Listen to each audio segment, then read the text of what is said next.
What's up, y'all? It's your boy Lil Y'all from UNLV. You with me? Welcome to my podcast, the Be Real 23 podcast. Check it out. Hit that like and subscribe button ASAP.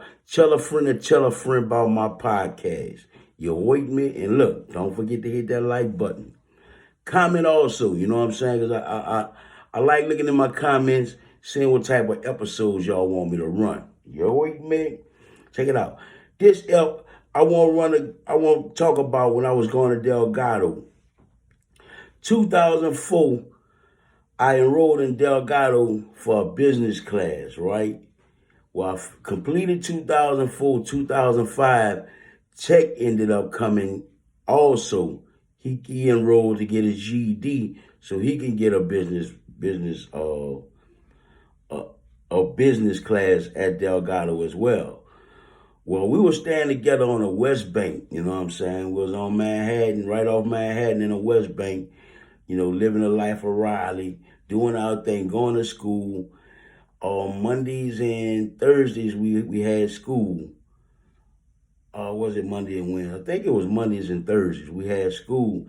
And every week was once we leave school, we would hit a part of Louisiana where we could get back to New Orleans for the rest of the week. You know what I'm saying? So, what we would do, we'll go to school on a Monday. As soon as we leave, get out of school, we'll get out of school at the same time together. We'll hit that road. We'll preferably go to a part of Louisiana or Mississippi, somewhere we could get back to New Orleans because every weekend we was having shows. 2004 on up, we was like real busy, until the storm happened. You know what I'm saying? So, back to the Delgado thing, man. We was going to Delgado and we actually had an English class together, and it was very challenging and very fun because, if you know Tech, y'all know the nigga smart as a motherfucker, and I ain't no dummy as well, you know what I'm saying? So we used to challenge and, put a little pressure on each other to see who make the best grade in this class that we had together. So it was like real challenging. It was fun. Being at our age, back in school and doing our thing again, you know what I'm saying? Shit was real fun. So, like I said, we would leave, we would have a trunk full of CDs and posters and stuff like that, paraphernalia, because we already had it in mind. Once we get out of school, we was hitting that highway. We'll go bust the trunk open on CDs. During this time, a lot of people wasn't really selling CDs out their trunk. It was just, let the distributor handle it. But we had distribution and we also had our own to sell. So we'll go there and our goal would be to make at least $2,000 every Monday and every Thursday, or every Monday and every Wednesday when we would leave, you know what I'm saying? But, we were selling CDs. Some was $20 a pop, some was $10 a pop, but whatever it was, by us selling it to them straight hand to hand, that made the consumer give us a tip. They was like, I can't believe I'm actually buying a CD from the rapper who's on this CD. You know what I'm saying? So we didn't actually put a street team out there to let them go get the money. We went got the money and rubbed shoulders with our fans as well. That's why a lot of people, especially in Louisiana and Mississippi, they could tell you stories about they ran into UNLV on the block. What we'll do is we'll leave New Orleans, pick a city to go to, pick a country town or whatever, and look for the project, look for the gutter spot in that city, and communicate with their hood, they dope boys, and, they're less fortunate and all that type of shit, you know what I'm saying? Really rub shoulders with them.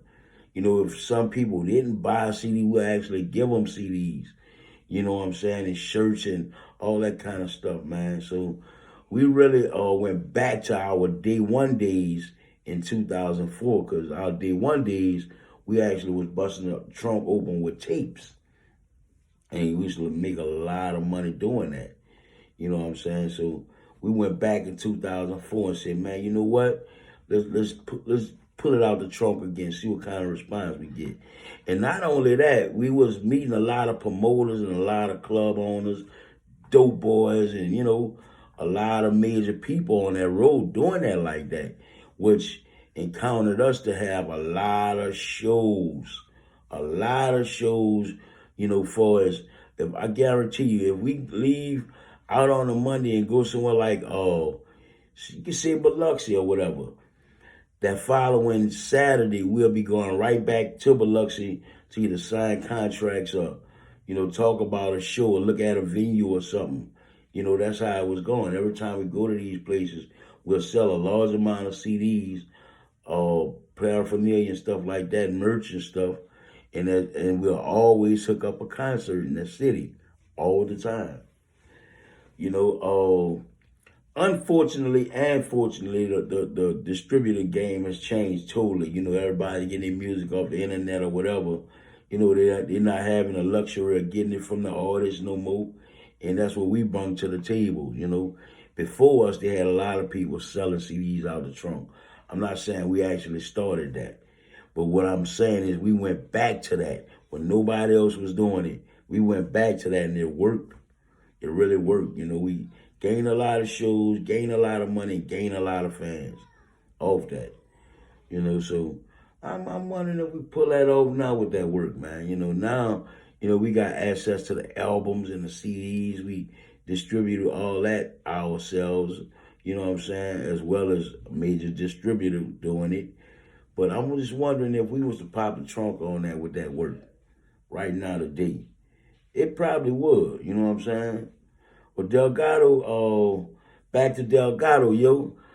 I was supposed to finish in '05, but of course the storm hit and that tore up everything, tore our little game plan up to finish our business classes and, all other goals that we had, set during that time in life. But it did help, you know what I'm saying? It did help. I didn't get my degree, but I learned a lot, you know what I mean? It was a fun experience.